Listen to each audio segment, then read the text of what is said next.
Hello friends, welcome to my channel. Don't forget to press the bell icon.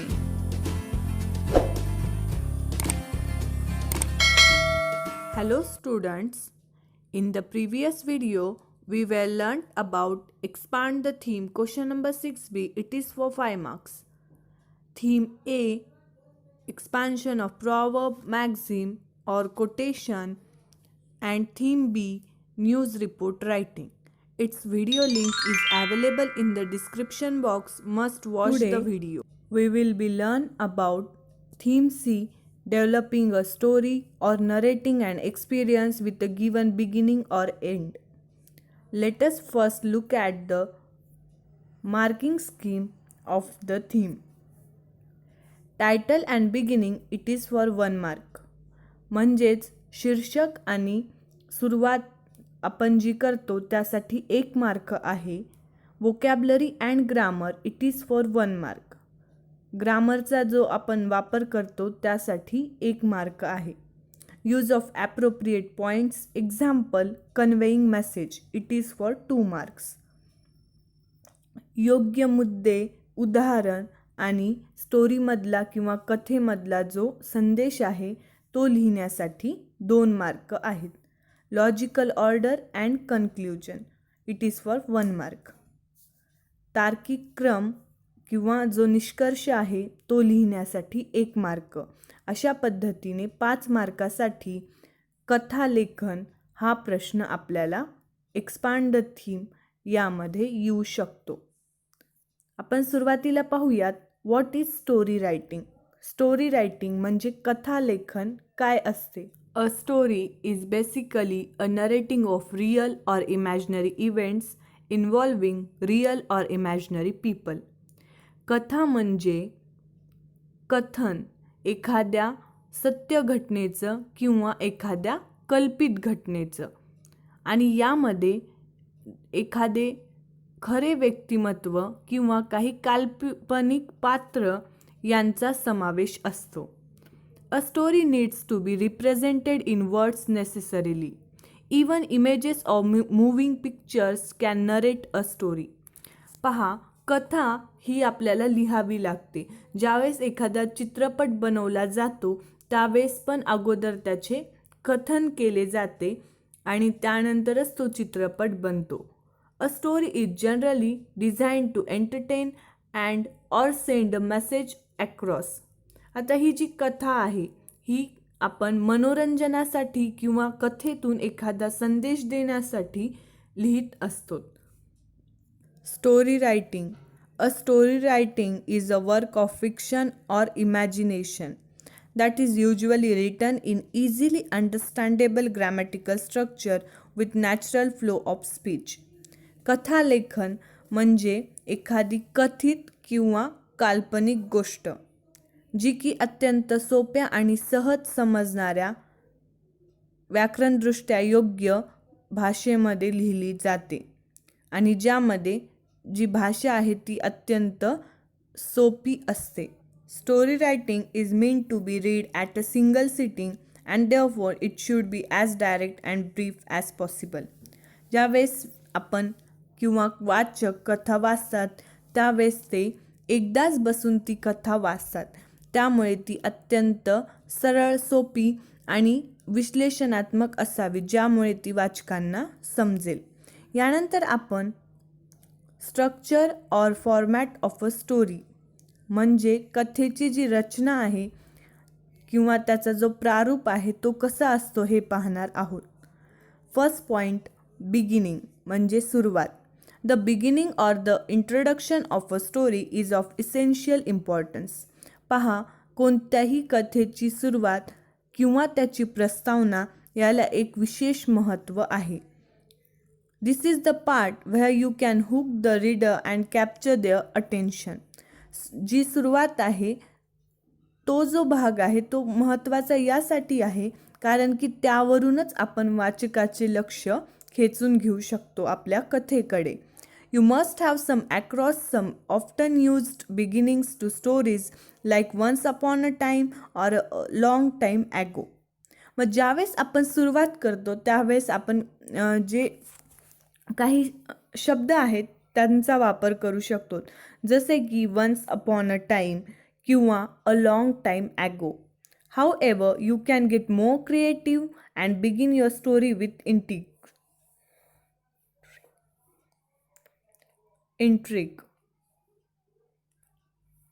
म्हणजे पहा, आपण अत्यंत नवनवीन पद्धतीने आणि उत्साहपूर्ण अशी सुरुवात देऊन कथेला एक वेगळं रूप देऊ शकतो.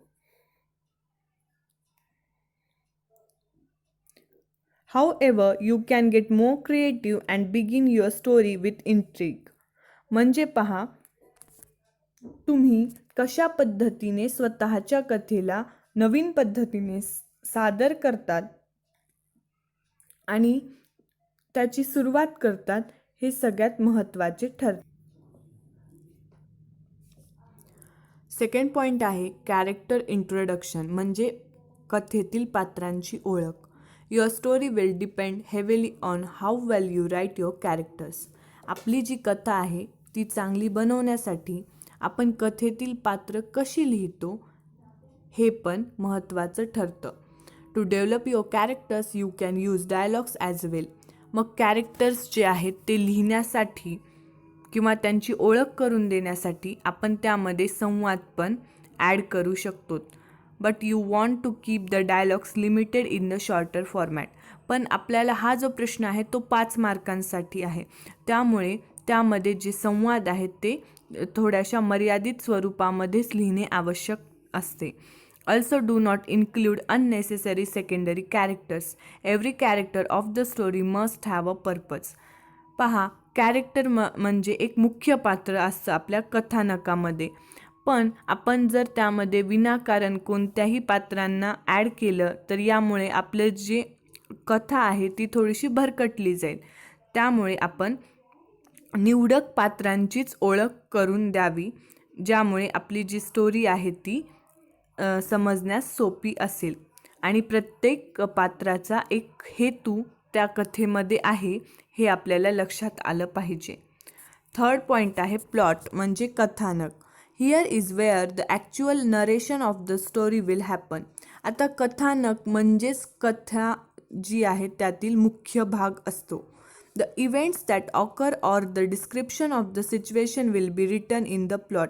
मग आपण कथानकामध्ये जी घटना आहे, कोणती घटना घडली आहे त्याविषयी माहिती देत असतो किंवा एखाद्या परिस्थितीचे वर्णन त्यामध्ये करत असतो. A plot must always have a conflict which is the focus of any story. आपण ज्यावेळेस कथानक लिहितो तो थोडासा संघर्षमयरित्या लिहिला जातो, ज्यामुळे आपल्याला त्या कथेतील गांभीर्य लक्षात येते. देन फोर्थ पॉईंट आहे क्लायमॅक्स ऑर कन्क्ल्युजन. क्लायमॅक्स म्हणजे कथेचा शेवट किंवा कथेचा निष्कर्ष. And this is where the story will come to its logical conclusion. आणि इथे मग आपण कथेचा अंत करत असतो किंवा त्याचा शेवट करतो, पण तो पण तार्किक क्रमाने. म्हणजे जर तुम्ही बिगिनिंग केली आहे त्या पद्धतीनंच त्याचा शेवट व्हावा हे तुम्हाला लक्षात ठेवायचे आहे. जर आपण वर काही वेगळंच लिहिलं आहे आणि त्याचा शेवट काहीतरी वेगळाच लिहून टाकला तर असे जमणार नाही. If there is a plot twist, this is where you will include it. Always end your story in an interesting manner. A cliffhanger is another effective tactic. पहा, आपण ज्यावेळेस कथेचा शेवट करतो त्यावेळेस आपण थोड्याशा वेगळ्या पद्धतीने मजेदार पद्धतीने त्याचा एंड करू शकतो. आणि जर आपण कथानक सांगत असतो त्यावेळेस एखाद्या वेळेस आपण स्टोरीच्या एंडिंगमध्ये काहीतरी ट्विस्ट पण टाकू शकतो. अशा पद्धतीने स्टोरी लिहिण्याचा फॉर्मॅट असतो. Beginning, character introduction, plot and climax or conclusion. Then आपण पाहणार आहोत some points to keep in mind. काही अशा गोष्टी ज्या आपल्याला कथा लिहिताना लक्षात ठेवायच्या आहेत. First one, make sure you give your story and exciting and appropriate title. जे सगळ्यात महत्त्वाचं आहे, कथेला शीर्षक देणे. आणि ते पण असं द्यावं की ज्यावरून ही कथा कशाबद्दल आहे ते तुम्हाला लगेचच लक्षात येईल. A title is the first impression you made on the reader. Second, make sure that the facts you include in your story are accurate. आपण ज्या वेळेस कथा लिहितो जरी ती काल्पनिक असली तरी त्यामध्ये काहीही गोष्टी अशा लिहू नये की ज्याचा वाचणाऱ्यांना संबंध वाटणार नाही. थोडंसं तार्किक आणि योग्य अशी माहितीच आपल्या कथेतून जाईल हे लक्षात ठेवावे. You can take creative licence by writing your story but do not change universally accepted truths and facts. आता जर तुम्ही कथा लिहित आहात आणि काही युनिव्हर्सली ॲक्सेप्टेड ट्रूथ असतात जसे की सूर्य पूर्वेला उगवतो, पण आपण जर ही गोष्ट आपल्या कथेमध्ये लिहिली उलट पद्धतीने की सूर्य पश्चिमेकडून उगवतो तर हे थोडंसं विसंगत होईल. असे काही जे जागतिक किंवा अंतिम सत्य आहेत त्यांना बदलू नये, ज्यामुळे वाचकांना आपली जी कथा आहे ती वाचण्यात रस राहणार नाही. Third point, the story must flow fluently. If there is a series of events taking place, make sure the flow has same order. The reader must not be confused. आता ज्यावेळेस कथा लिहितो त्यावेळेस त्याला तार्किक क्रमाने लिहिणे आवश्यक आहे. आणि आपण एखाद्या कॅरेक्टरचं इंट्रोडक्शन केलं आणि पुन्हा त्याचं कुठेच नाव आलं नाही तर तो जो वाचक आहे तो थोडासा गोंधळला जातो. Fourth point, do not use very flowery language or overuse complicated words. आपण सुरुवातीलाच पाहिलेलं आहे की सिम्पल ग्रॅमॅटिकल सेंटेन्सचा यूज कथेमध्ये करायचा आहे. The best stories are written in uncomplicated words so as not to distract from the plot. ज्या चांगल्या कथा असतात त्या लॉजिकल ऑर्डरने लिहिलेल्या असतात आणि त्या कॉम्प्लिकेटेड नसतात. याचा तुम्हालाही लक्ष ठेवायचं आहे. Fifth point, the narrative should be in first और सेकंड और थर्ड पर्सन. नरेटिव्ह म्हणजे जो कथानक म्हणत आहे किंवा सांगत आहे तो प्रथम पुरुषी, द्वितीय पुरुषी किंवा तृतीय पुरुषी सर्वनाम असावा. Time, location, context and atmosphere should be describe to create imaginary. मग आपण यामध्ये कथा लिहिताना वेळ किंवा एखादं स्थळ असेल, तिथले वातावरण असेल, अशा काही गोष्टींचं वर्णन करू शकतो. Meaningful dialogues to be used. Dialogue should have expressions. आणि अर्थपूर्ण संवादाचा उपयोग आपल्याला कथा लिहिताना करायचा आहे. असे काही मुद्दे तुम्ही लक्षात ठेवू शकता. यानंतर आपण परीक्षेमध्ये हा प्रश्न कशा पद्धतीने विचारला जातो याबद्दल माहिती घेणार आहोत. क्वेश्चन पहा. Develop a story with the help of the given outline and suggest a suitable title.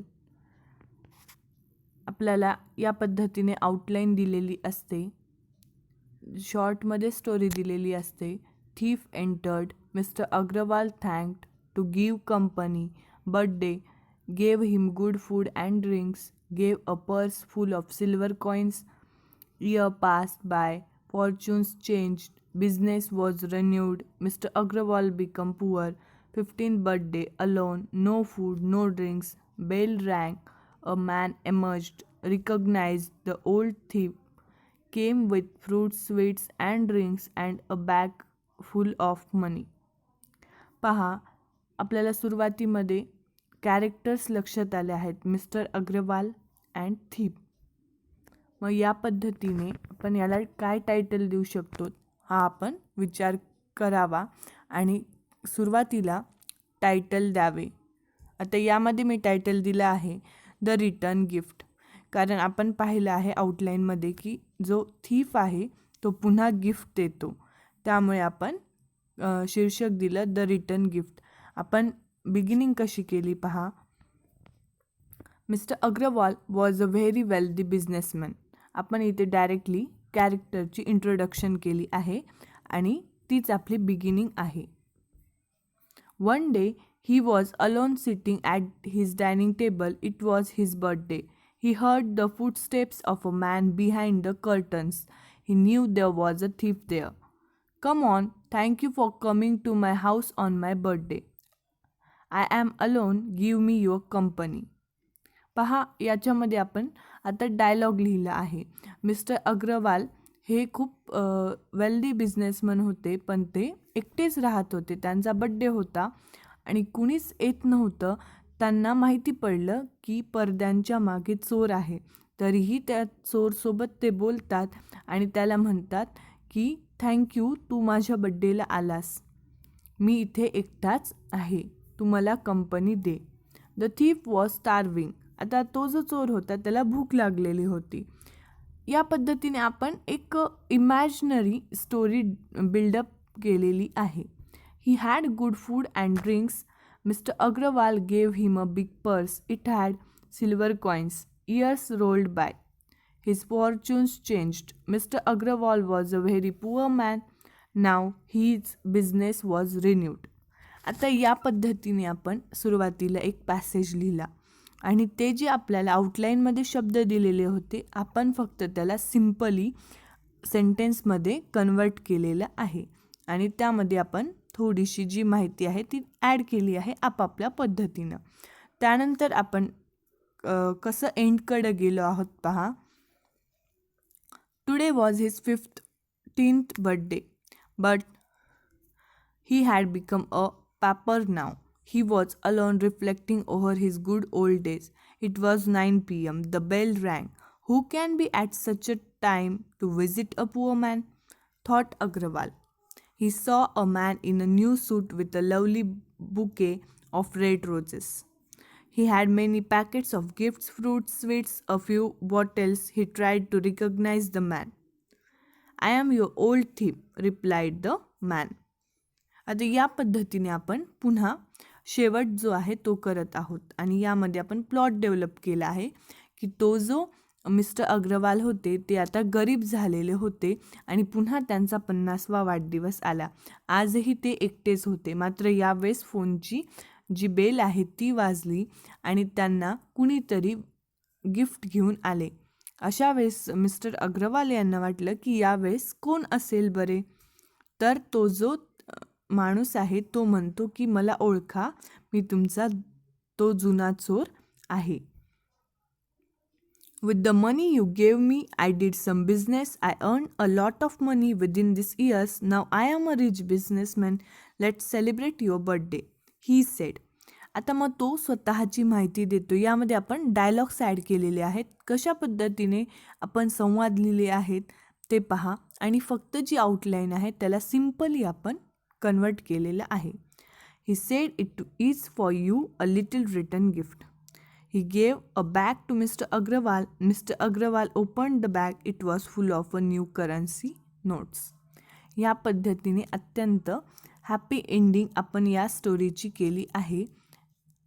आपण या पद्धतीने जर लिहिलं तर आपल्याला 5 पैकी 5 मार्क या प्रश्नासाठी मिळू शकतात. स्टोरी रायटिंगच्या प्रश्नामध्ये काही वेळेस तुम्हाला आउटलाईन दिली जाते तर काही वेळेस तुम्हाला फक्त सुरुवात करून दिली जाते आणि त्यावर आधारित प्रश्न विचारला जातो.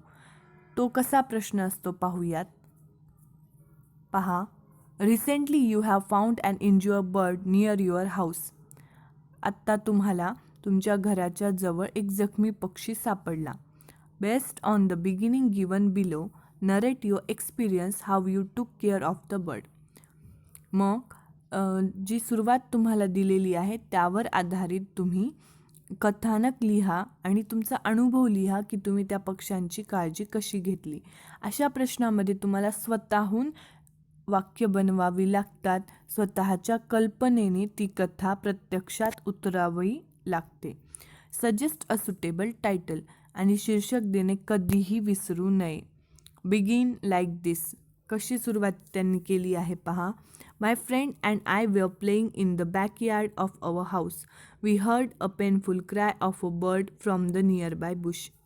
आता जशी प्रश्नामध्ये सुरुवात दिलेली आहे तशीच सुरुवात उत्तर लिहिताना करणे आवश्यक असते. फक्त आपण त्यामध्ये एखादं कॅरेक्टरचं नेम ॲड करून सुरुवात करू शकतो, मात्र त्यामध्ये जास्त बदल करत बसू नये. ॲन्सर कसं लिहायचं पहा. Taking care of an injured bird. आता हे जे टायटल आहे ते आपण प्रश्नामधूनच घेतलं आहे की एका जखमी पक्षाची काळजी. आणि त्यानंतर आपली स्टोरी लिहिण्यास आपण सुरुवात केली. आता यामध्ये बिगिनिंग पण आपल्याला क्वेश्चनमध्येच दिलेली आहे, तीच बिगिनिंग आपण लिहिली आहे, फक्त आपण कॅरेक्टरचं नेम ॲड केलं. My friend Kunal and I were playing in the backyard of our house. We heard a painful cry of a bird from the nearby bush. आता आपण बिगिनिंग लक्षात घेतली आहे की दोन मित्र खेळत असताना त्यांना एका पक्षाचा आवाज ऐकू आला एका झुडुपामध्ये.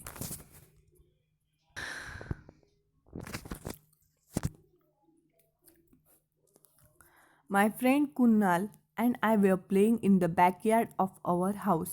We heard a painful cry of a bird from the nearby bush.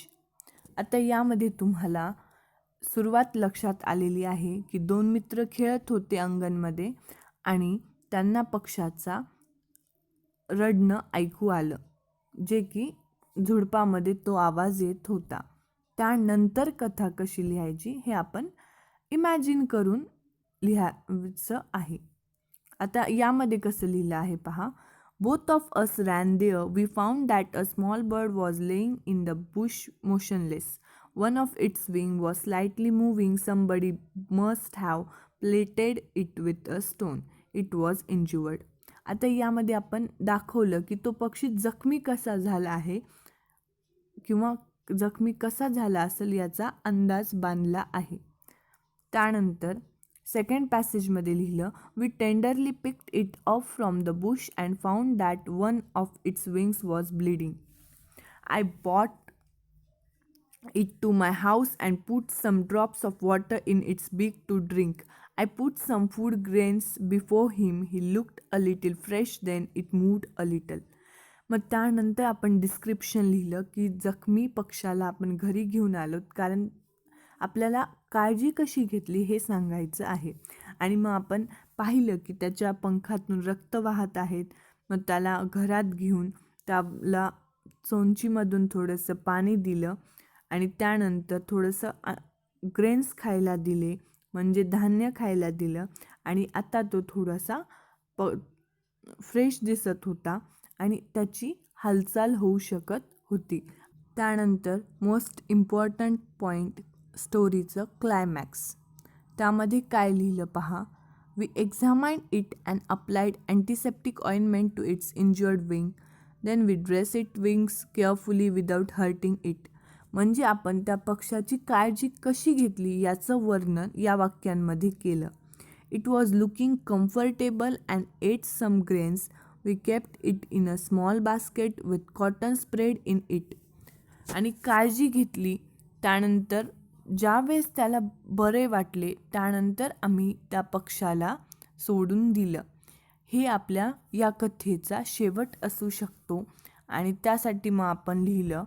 We shall keep it there for 2-3 days till it is completely cured and then we shall free it to fly in the sky. म्हणजे जे आपण format सांगितला होता त्यानुसार आपण title दिलं. Beginning, characters, plot and climax. अशा पद्धतीने ज्यावेळेस तुम्ही उत्तर लिहितात त्यावेळेस तुम्हाला 5 पैकी 5 मार्क या प्रश्नामध्ये मिळू शकतात. अशा पद्धतीने आज आपण स्टोरी रायटिंग म्हणजेच कथालेखन कसं करायचं याविषयी माहिती घेतली. त्यानंतर तुम्हाला होमवर्कसाठी प्रश्न. Develop a story in 150 to 200 words with the help of the given outline and suggest a suitable title. Outline पहा. उदय's dream, do something brave, win recognition far and wide, be famous in the world. One fine day he saw this opportunity. When? या पद्धतीने outline दिलेली आहे आणि तुम्हाला कथा पूर्ण करायची आहे. आणि त्यानंतर second question. Imagine that you witnesses and accident. Write your experience. Give a suitable title. Begin with. आता यामध्ये स्टोरीची बिगिनिंग दिलेली आहे आणि त्यावरून तुम्हाला हा जो कथा लेखनाचा प्रश्न आहे तो सोडवायचा आहे. बिगिनिंग पहा. It was Monday and I was going to school. आता प्रत्येक विद्यार्थ्याचं इमॅजिनेशन वेगळं असू शकतं, त्यामुळे आपण प्रत्येकजण वेगळी कथा यावर आधारित लिहू. Thank you for watching. Don't forget to like, share, comment and subscribe the video.